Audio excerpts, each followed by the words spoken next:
Bienvenidos a Noticias Globovisión Salud, 30 minutos dedicados para el bienestar de toda la familia. Les saluda como siempre Daniela Salas en nombre de todo el equipo técnico y de producción que hace posible que este espacio llegue hasta sus hogares.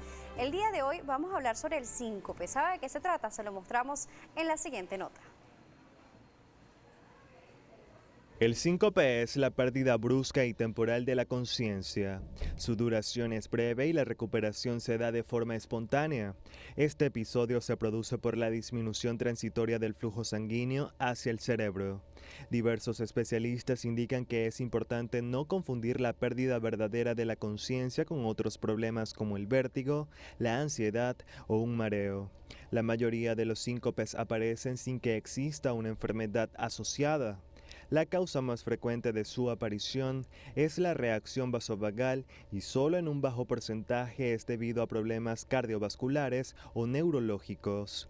Dada su elevada frecuencia en la población, es muy importante identificar a las personas que pueden tener una enfermedad asociada potencialmente grave. Y para hablar sobre el síncope, hoy nos acompaña el doctor Roberto Guzmán, quien es cardiólogo especialista en la materia. Un gusto recibirlo, bienvenido. Gracias, Anela, gracias por la invitación. Un saludo para toda tu teleaudiencia. Gracias. Y bueno, estamos a la orden para aclarar cualquier duda que puedas tener y pueda tener el público en general. Por supuesto, seguro hay muchísimas dudas porque nosotros normalmente no utilizamos el término como paciente, pero sí es el término ideal o el indicado para hablar sobre este tipo de trastorno. Nosotros el día de hoy vamos a hablar sobre el síncope, pero existen diferentes tipos. Veíamos que es esa falta de conexión de la sangre al cerebro y cómo reacciona nuestro cuerpo. Queremos que sea usted que nos los explique. Sí, como dijiste inicialmente en el video, el síncope es una pérdida de la conciencia y del tono postural que ocurre en un paciente en un periodo corto de tiempo. La recuperación es espontánea, el paciente se recupera de forma espontánea y no quedan secuelas neurológicas. Cuando hablamos sobre el síncope, hablamos también sobre esta pérdida de conciencia. La persona se desmaya. Esa es la única reacción que tiene, por lo menos en ese momento el paciente. Dice que no hay secuelas neurológicas. No hay secuelas neurológicas, pero sí el paciente pierde la conciencia. Hay una entidad que es los episodios presincopales, en las cuales el paciente inicialmente tiene mareos, sudoración, frialdad. Son los que llaman síntomas vasovagales. Cuando hablamos sobre los síntomas vasovagales, ¿de qué se trata? Veíamos que es uno de los más comunes. Es el síncope más frecuente, es benigno, pero es muy molesto, o sea, limita mucho la calidad de vida del paciente. Es un síncope no cardíaco en el sentido de que no hay un bajo riesgo de muerte súbita, pero ocurre siempre síntomas previos similares a una baja de tensión arterial. Todos los síncopes, el denominador común es una disminución de flujo de sangre a nivel del cerebro. Cuando hablamos de esta disminución de sangre o la disminución del flujo sanguíneo al cerebro, y nos dice que no hay secuelas neurológicas, ¿qué pasa con el paciente? Dice que se parece mucho a la reacción del paciente hipertenso. No, hipertenso no. Viene siendo un episodio similar a una baja de tensión arterial. Una baja de tensión arterial. El paciente en el síncope vasovagal se pone frío, sudoroso, visión borrosa, visión en túnel. Y en algunos casos, posteriormente, ese presíncope termina en un síncope, en el cual ya hay una pérdida de la conciencia. ¿Qué tan frecuente es para este paciente que sufre el síncope vasovagal que se presente durante sus actividades? ¿Qué lo desencadena? Lo desencadena prácticamente el estar parado durante mucho tiempo en una sola posición, ambientes muy calurosos, estar en sitios donde hay mucha aglomeración de personas o una hidratación inadecuada del paciente.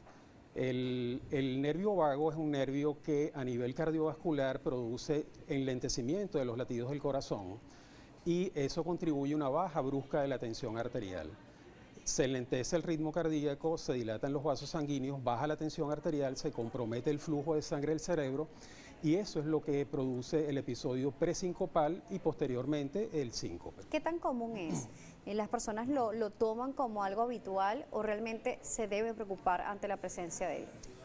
Todo episodio sincopal debe ser evaluado médicamente. El síncope vasovagal es, digamos, el benigno. Hay 3 tipos de síncope. El vasovagal es el más frecuente, gracias a Dios es el benigno, o sea que hay un muy bajo riesgo o prácticamente inexistente el riesgo de terminar en muerte súbita. Hay un síncope también producido por hipotensión ortostática, que es cuando el paciente, sobre todo el paciente de mayor edad, el paciente de mayores de 60 años se levanta bruscamente de la cama, por ejemplo. Eso produce una disminución transitoria de flujo de sangre cerebral y el paciente puede perder el conocimiento. Qué bueno conocer de que existen diferentes causas, porque por ejemplo en la mujer siempre está asociado de que si una mujer se desmaya es por ejemplo porque está embarazada. Esa es la primera sospecha que se tiene, pero existen muchas cosas que suceden con nuestro organismo y diferentes clasificaciones del síncope, como usted ya nos lo está explicando. Sí, en la mujer embarazada básicamente es por hipotensión arterial, tensión arterial baja. Pero no es la única causa por la que una mujer se pueda desmayar, por ejemplo. No, por supuesto.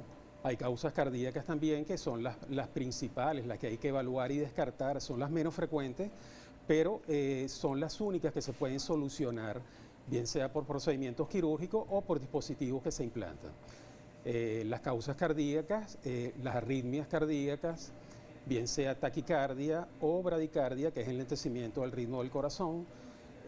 Pueden ser cardiopatías estructurales, problemas de las válvulas del corazón o cardiopatías que producen dilatación del corazón y ello contribuye a deprimir la función contráctil de bomba del corazón. Muy bien.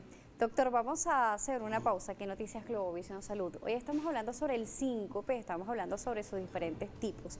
Entre ellos el síncope vasovagal, uno de los más comunes y además cómo es la reacción de nuestro organismo y qué debemos tomar en cuenta. Vamos a conocer en la próxima parte cómo debe ser el protocolo y el abordaje para este paciente. Seguiremos conversando con el doctor Roberto Guzmán, cardiólogo.